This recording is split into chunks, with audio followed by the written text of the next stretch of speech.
परिवार दुखी है, वो इंसाफ की मांग कर रहा है। वो ये भी कह रहा है कि भाई जिस तरह से सरकार का एक वो है कि अपराध, इस तरह के जो संगीन अपराध हैं उसमें अपराधियों के घर बुलडोज कर दिए जा रहे हैं, इसमें क्यों नहीं हो रहा? तो ये सरकार की दोहरी नीति पे भी एक बहुत बड़ा सवाल है। मैं भी इस बात को कहता हूं कि अगर नाम और आदमी को देख करके कि किस समुदाय का है, सिर्फ इस तरह से इंसाफ मिलेगा तो इट इज वेरी अनफॉर्चुनेट। आप देख रहे हैं खबरों नजर चैनल। खबर यूपी के जिला आजमगढ़ से है, जहां एमएलसी शाह आलम गुड्डू जमाली ने आजमगढ़ के सिधारी पर हुए मासूम बच्चे की हत्या की दर्दनाक घटना पर गहरी संवेदना व्यक्त करते हुए प्रशासन और सरकार पर गंभीर सवाल उठाए हैं। एमएलसी शाह आलम गुड्डू जमाली ने गमजदा परिवार से मिलकर इजहार ताजियत किया।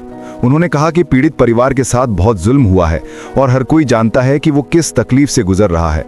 उनके मासूम बच्चे की हत्या कर दी गई, लेकिन सरकार और प्रशासन की कार्रवाई अब भी सवालों के घेरे में है।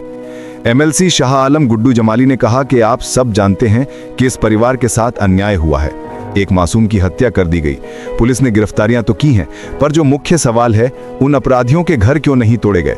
अगर किसी दूसरे समाज का व्यक्ति होता तो अब तक उसका घर बुलडोज कर दिया गया होता।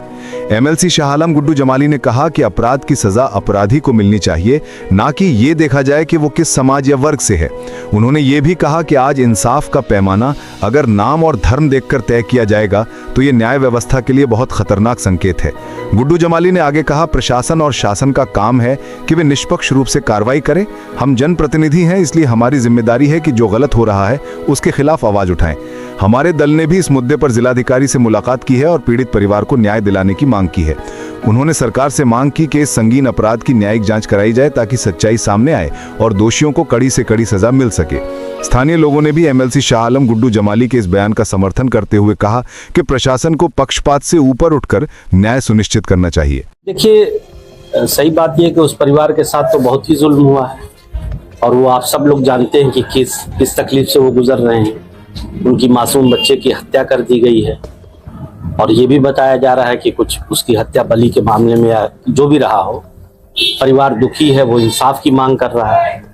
वो ये भी कह रहा है कि भाई जिस तरह से सरकार का एक वो है कि अपराध, इस तरह के जो संगीन अपराध हैं उसमें अपराधियों के घर बुलडोज कर दिए जा रहे हैं, इसमें क्यों नहीं हो रहा?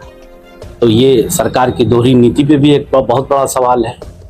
मैं भी इस बात को कहता हूं कि अगर नाम और आदमी को देख करके कि किस समुदाय का है, सिर्फ इस तरह से इंसाफ मिलेगा तो इट इज वेरी अनफॉर्चुनेट। बाकी तो पुलिस ने कार्रवाई किया है, उनको अरेस्ट किया है, उनको इनकाउंटर में